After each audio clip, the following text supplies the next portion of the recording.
A porch isn't a porch in Charleston without a joggling board.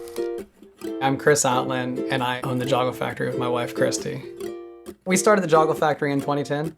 Christy and I were getting married, so I wanted to get her a joggling board as a wedding gift.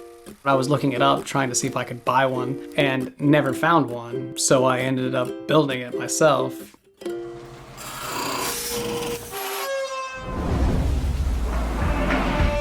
I grew up in Charleston my whole life. Joggling boards were on all of my friends' porches. We played on them, just kind of where you hung out, and just been a staple of the Charleston area.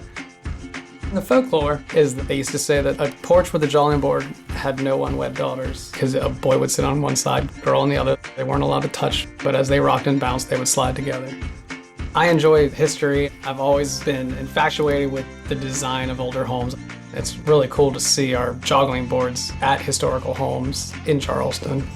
I'm proud that something I built is standing the test of time. The Joggle Factory is a family business. My kids help us with the business. They work in here.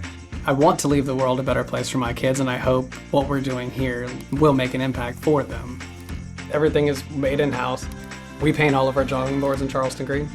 All the joinery is traditional joinery put together by hand. Really the big thing that differentiates us is that they will flat stack and ship nationwide. Our customers say, I saw it on the Boundary, or I saw it in the Aiken Red House, and we just want to take a piece of Charleston home with us. We love that we get to preserve part of history by keeping the Charleston tradition of joggling boards on the front porch.